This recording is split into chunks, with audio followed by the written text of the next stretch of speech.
Do restraining orders work to protect victims of abuse from their abuser?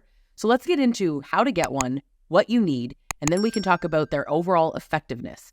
Restraining orders are also called orders of protection, no contact orders, or in Canada, a peace bond. They can actually be really complex and challenging to get. When I filed charges against my abuser, I was given an automatic no contact order for 1 year. This falls under an emergency restraining order, at least where I live, but it didn't keep him away. More on that later. According to the Bureau of Justice Statistics, in 2018, there were over 1.1 million restraining order applications filed in state courts in the United States. And of these, approximately 85% were approved, 8% were denied, and the remaining were either withdrawn or dismissed. These requirements really depend on the jurisdiction, but generally you need evidence, obviously, of physical abuse, and that could be police reports, medical reports, witness statements.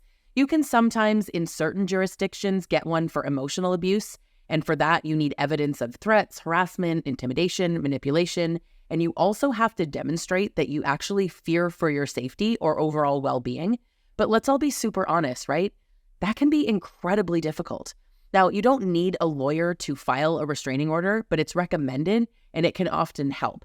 So for this, you submit a petition to the courts. Once the court actually reviews your petition, then they will either approve or deny your request.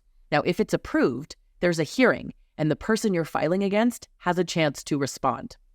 In some cases, you're given a temporary one before the hearing, but not in all cases. And this is called a few different things. I've seen it called an emergency order, a temporary order, or an ex parte order. There has to be an imminent threat to get this. Now, the process of filing a regular restraining order can take anywhere from a few weeks to a few months. And once granted, they can be for up to 5 years. So, the really important part here, are they effective? When I called the police and I presented 137 counts of his failure to comply with the no contact order, he was charged and convicted of only 14 counts. And the no contact order was then extended for the duration of his probation. He got probation, no jail time. The consequence typically depends on how many factors were involved, right? So what was breached? Now, in my case, it was both written communication and additional physical assaults, plural. Now, he negotiated a deal with the prosecution to get off on the multiple assaults, uttering death threats, all the charges, if he pled guilty to the failure to comply. So it's a win for the prosecutor and a loss for victims everywhere. Am I right? In terms of statistics, data on the consequences for violating restraining orders is difficult to put together and analyze because of the variations in laws and enforcement practices across all the different jurisdictions. But let's speak broadly, just generally, about the overall effectiveness of these orders. It's absolutely true that some abusers may not care about these protection orders, and it's often said, "It's just a piece of paper." However, studies have actually shown that restraining orders can be very effective in preventing stalking and abuse. Victims who get restraining orders are less likely to experience physical violence and stalking. Obviously, there's no guarantees and every situation is different. So even if you have an RO, stay alert, take precautions to protect yourself. Abusers may still violate the order, and victims might not feel safe or comfortable seeking enforcement of the order. I can't tell you the courage it took for me to make that phone call.